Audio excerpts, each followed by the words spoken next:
YouTube channel education classes and nature में स्वागत है।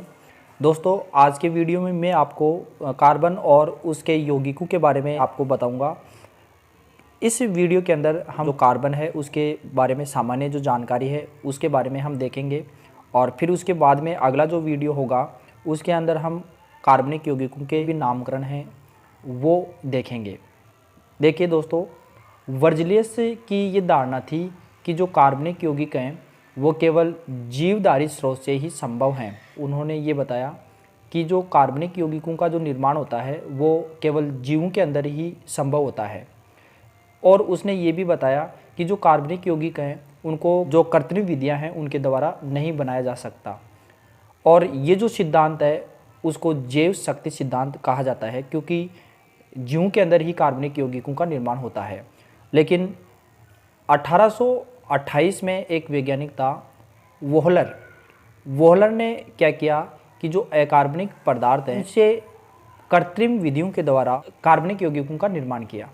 उसने कार्बनिक यौगिकों के निर्माण के लिए अमोनियम सल्फेट की क्रिया पोटेशियम साइनेट इसके साथ करवाई, यानी अमोनियम सल्फेट को पोटेशियम साइनेट के साथ गर्म किया और गर्म करने से यूरिया का निर्माण हुआ। ये प्रथम कार्बनिक यौगिक था, यानी कि जो प्रयोगशाला में बनने वाला या कृत्रिम विधियों के द्वारा या कृत्रिम कार्बनिक पदार्थ जो सबसे पहले निर्माण हुआ है वो यूरिया था। इसके बनाने का जो समीकरण है वो ये है। यहाँ देखिए, ये अमोनियम सल्फेट है और इस अमोनियम सल्फेट को इस पोटेशियम साइनेट के साथ इसको गर्म किया जाता है तो अमोनियम साइनेट बनता है और साथ में पोटेशियम सल्फेट बाहर निकलता है। अब ये जो अमोनियम साइनेट प्राप्त हुआ है, इस अमोनियम साइनेट को फिर से गर्म किया जाता है तो ये यूरिया का निर्माण होता है। तो ये यूरिया जो बना है यही सबसे पहले प्राप्त कार्बनिक यौगिक था। अब इसके बाद में देखिए, जो वोहलर ने ये जो कृत्रिम विधियों के द्वारा ये प्रथम कार्बनिक यौगिकों का जो निर्माण किया, इसके द्वारा जो जैव शक्ति सिद्धांत था उसका खंडन हुआ। दोस्तों, आप सभी ये जानते हैं कि जो कार्बनिक यौगिक हैं प्रकृति में बहुत ज़्यादा मात्रा में पाए जाते हैं, क्योंकि कार्बन में कुछ विशेषताएं होती हैं और उन विशेषताओं के कारण कार्बन प्रकृति में सबसे ज़्यादा यौगिकों के साथ अभिक्रिया करके कार्बनिक यौगिकों का निर्माण करता है। आप दैनिक जीवन में विभिन्न प्रकार के जो पदार्थ हैं उनका उपयोग करते हैं, उन सब के अंदर कार्बन उपस्थित होता है। जैसे अनाज, टेबल कुर्सी, पेट्रोल, रसोई गैस, कागज़, प्लास्टिक, कपड़े, तेल, साबुन, अपमार्जक, पेंसिल, रबड़, ये सारे के सारे हैं, इनमें कार्बन तत्व पाया जाता है। दोस्तों, वैसे आप सभी जानते हैं जो कार्बन है उस कार्बन का जो परमाणु क्रमांक होता है वो 6 होता है। कार्बन का जो आकार है वो छोटा होता है। छोटा होने के कारण ये जो सिग्मा बॉन्ड और पाई बॉन्ड ये दोनों का निर्माण कर लेता है, क्योंकि कार्बन अन्य जो तत्व हैं उनके साथ त्रिबंध और द्विबंध दोनों बना सकता है। अब कार्बन की जो मुख्य जो विशेषताएं हैं वो क्या क्या हैं वो हम देख लेते हैं। देखिए, क्रम से हम देखें कि जो आवर्त सारणी के अनुसार कार्बन का जो परमाणु क्रमांक है वो 6 होता है और इसका जो प्रतीक है वो C होता है। दूसरी इसकी विशेषता ये है कि जो इसका इलेक्ट्रॉन विन्यास है वो 1s2, 2s2 और 2p2 ये इसका इलेक्ट्रॉन विन्यास होता है। और तीसरी जो विशेषता है वो ये है कि जो कार्बन की जो संयोजकता होती है वो 4 होती है और ये अपनी चारों संयोजकताओं को संतुष्ट करने के लिए कई प्रकार के तत्वों से क्रिया करके अणु का निर्माण करता है। जो कार्बन है वो एकल संयोजी परमाणु से भी क्रिया करता है, द्विसंयोजी परमाणु से भी क्रिया करता है और त्रिसंयोजी परमाणु से भी क्रिया करता है। यदि कार्बन एकल संयोजी परमाणु से संयोग करता है, यानी कि कार्बन की जो संयोजकताएं हैं 4, ये 4 संयोजकताएं हैं, यदि ये एकल परमाणु से संतुष्ट होती हैं तो सबके बीच में एक एक जो बॉन्ड आएगा। जैसे ये हाइड्रोजन एकल संयोजी है तो इस प्रकार ये चारों संयोजकताओं को संतुष्ट कर सकता है। इसी प्रकार ये जो कार्बन है उसकी चारों संयोजकताएं हैं, जैसे एकल संयोजी क्लोरीन है उसके द्वारा भी ये संतुष्ट हो सकता है। तो ये मीथेन है और ये कार्बन टेट्रा क्लोराइड है। इसी प्रकार यदि हम द्विसंयोजी की बात करें कि जैसे ये द्विसंयोजी है ऑक्सीजन, तो ऑक्सीजन के साथ ये डबल बॉन्ड बनाएगा और यहाँ पर ये एकल संयोजी हैं। तो कार्बन द्विसंयोजी के साथ भी अपनी जो चारों संयोजकताओं को संतुष्ट कर सकता है और एकल संयोजी परमाणु के साथ भी ये कर सकता है। अब इसके बाद में हम बात करें त्रिसंयोजी परमाणु से, जैसे जो कार्बन है वो 3 बंध बना लेता है नाइट्रोजन के साथ। तो यहाँ पर जो नाइट्रोजन है वो त्रिसंयोजी है, तो यहाँ पर एकल संयोजी हाइड्रोजन और त्रिसंयोजी नाइट्रोजन के साथ ये एक कार्बनिक यौगिक का निर्माण करता है जिसको हाइड्रोजन साइनाइड कहते हैं। तो ये कार्बन और नाइट्रोजन के बीच में 3 बंध आ जाते हैं। इसी प्रकार यदि हम चारों संयोजकताएँ हैं द्विसंयोजी युक्त जो परमाणु है उससे, इस प्रकार ये CO2 का अणु है जिसमें चारों संयोजकताएँ द्विसंयोजी से संतुष्ट होती हैं। या जो कार्बन होता है उसकी जो ज्यामिति है समचतुष्फलकी होती है, क्योंकि जो चारों संयोजकताएँ हैं वो समचतुष्फलक के चारों कोनों की तरफ होती हैं और कार्बन परमाणु है उसके केंद्र में होता है। और प्रत्येक जो संयोजकताएँ हैं उनके बीच में जो बंध कोण का जो मान है वो 109 डिग्री 28 मिनट का होता है। अब जो समचतुष्फलक है वो क्या होता है, समचतुष्फलक किसे कहते हैं? देखो, ऐसा चतुष्फलक जिसमें 4 त्रिभुजाकार फलक हो, मतलब 4 क्या हो, त्रिभुजाकार फलक हो, उसमें से एक को आधार मानते हुए, मतलब एक को हम आधार मानेंगे और 3 कोनों को एक शीर्ष पर मिला दिया जाए, मतलब 3 कोण शेष रह गए उनको एक कोने पर अगर हम मिला देते हैं, एक शीर्ष पर मिला देते हैं, तो अन्य जो 3 त्रिभुजाकार फलक बन जाएंगे। तो ये संपूर्ण जो त्रिविमीय ज्यामिति है वो समचतुष्फलक कहलाएगी। अब मैंने जैसे अभी बात की, जैसे ये एक संरचना है, तो ये यहाँ पर जो कोण बन रहा है वो 109 डिग्री 28 मिनट है और इसके द्वारा जो संरचना बनेगी वो इस प्रकार चतुष्फलकीय संरचना बनेगी। ठीक है, तो ये मीथेन की चतुष्फलकीय संरचना है कि यहाँ पर जो कोने हैं यहाँ पर एकल संयोजी परमाणु हाइड्रोजन जुड़ा हुआ है। तो इस प्रकार ये समचतुष्फलकीय ज्यामिति का निर्माण करता है। गुण है या विशेषता है वो क्या है कि जो कार्बन परमाणु में एक विशेष गुण होता है कि कार्बन कार्बन आपस में जुड़कर, मतलब शाखा के रूप में भी जुड़ सकते हैं। इस प्रकार एक शाखा के रूप में कार्बन कार्बन जुड़ सकते हैं।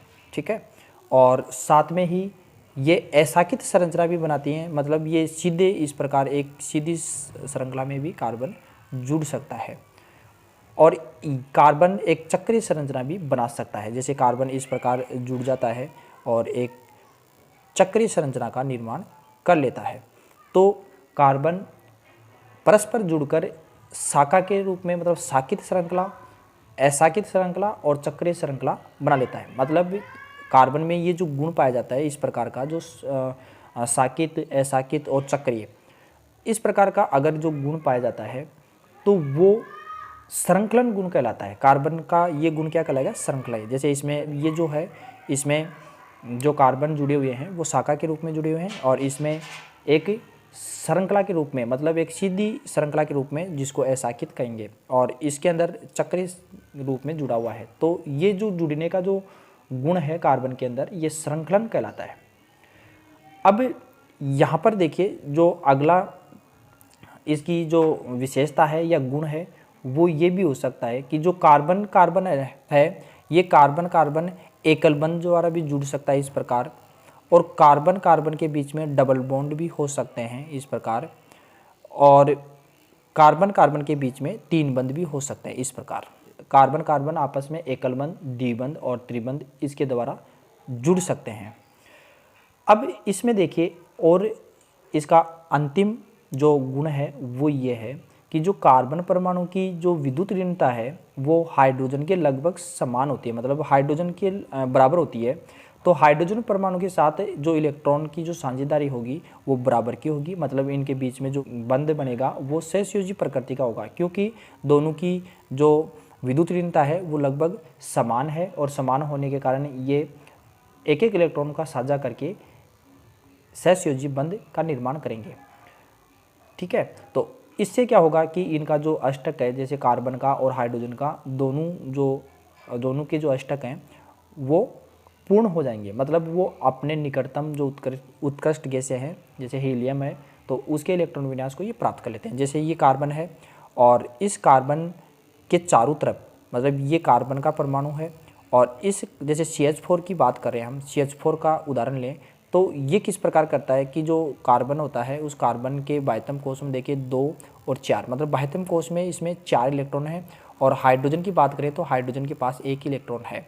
तो इससे जो 4 ये जुड़े हुए हैं हाइड्रोजन, इस प्रकार 4 हाइड्रोजन इस प्रकार जुड़े हुए हैं। जो रेड कलर है वो हाइड्रोजन के इलेक्ट्रॉन को दर्शा रहा है, पीला कलर है और पीले कलर से मैंने कार्बन के इलेक्ट्रॉन को दर्शाया है। तो यहाँ पर देखिए अगर हम कार्बन की बात करें तो कार्बन का अष्टक पूरा है और हाइड्रोजन का भी अष्टक पूरा है, क्योंकि हाइड्रोजन के जो अष्टक पूरा होने में 2 इलेक्ट्रॉन की आवश्यकता होती है। जो उत्कृष्ट गैस है हीलियम और उस जैसा इलेक्ट्रॉन विन्यास इसका प्राप्त हो जाता है। तो इस प्रकार ये कार्बन और हाइड्रोजन के बीच में ये बंध होता है। अब देखिए आगे की बात करें हम कि जो कार्बन और हाइड्रोजन है इससे जो यौगिक बनते हैं उन यौगिकों को हम हाइड्रोकार्बन कहते हैं। इन यौगिकों को हम क्या कहेंगे? हाइड्रोकार्बन। अब हाइड्रोकार्बन के कई उदाहरण हैं जैसे CH4, C2H6, इस प्रकार बहुत सारे हैं, C2H2, C2H4, इस प्रकार बहुत सारे उदाहरण हम हाइड्रोकार्बन के ले सकते हैं।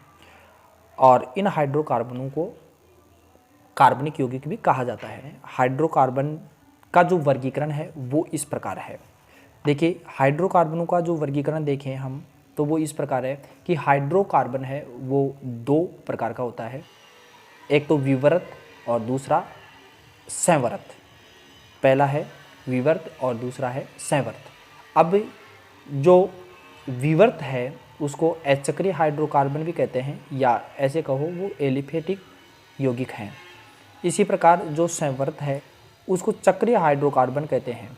और चक्रीय हाइड्रोकार्बन जो आपको ये वलय दिखाई दे रही है इस वलय के अनुसार है, जो चक्रीय मतलब एक चक्र के रूप में प्राप्त होता है। और जो विवर्त हाइड्रोकार्बन है इसको पुनः 2 भागों में विभाजित किया गया है, समतृप्त हाइड्रोकार्बन और दूसरा असमतृप्त हाइड्रोकार्बन। समतृप्त हाइड्रोकार्बन में क्या होता है कि जो कार्बन कार्बन होते हैं उनके बीच में एकल बंध होता है, जबकि असमतृप्त में जो कार्बन कार्बन होगा उसके बीच में डबल बंध और ट्रिपल बंध, मतलब 3 बंध या 2 बंध हो सकते हैं। यदि 2 बंध हैं तो एल्किन कहलाता है और 3 बंध हैं तो एल्काइन कहलाता है। इसी प्रकार अगर हम संवर्त श्रृंखला युक्त हाइड्रोकार्बन की बात करें या चक्रीय हाइड्रोकार्बन की बात करें तो चक्रीय हाइड्रोकार्बन 2 प्रकार के हो सकते हैं, एक तो एलिसाइक्लिक यौगिक और एक एरोमेटिक यौगिक। एलिसाइक्लिक यौगिक होते हैं जो एलिफेटिक होंगे और जो एरोमेटिक हैं वो एरोमेटिक हैं। और इनमें जो मुख्य गुण है वो क्या है कि जो एलिफेटिक यौगिक होंगे उनको हम जलाएंगे तो वो बिना धुआं के साथ जलेंगे, और इधर एरोमेटिक यौगिकों को अगर हम जलाते हैं तो जलाने पर ये काली धुआं के साथ जलते हैं। अगर इनका उदाहरण देखें तो जैसे साइक्लोहेक्सेन है, ये साइक्लोहेक्सेन है, और इधर उदाहरण देखें तो ये बेंजीन का उदाहरण है। तो बेंजीन है वो एरोमेटिक है और जो साइक्लोहेक्सेन है वो एलिफेटिक यौगिक है, और दोनों ही चक्रीय यौगिक हैं। तो मुझे आशा है कि कार्बन या हाइड्रोकार्बन के बारे में आपको सामान्य जानकारी समझ में आई होगी। अब इसके बाद में हम अगले वीडियो के अंदर कार्बनिक यौगिकों की जो नामकरण की जो पद्धतियां हैं उनके बारे में एक एक को हम पढ़ेंगे। Thank you for watching.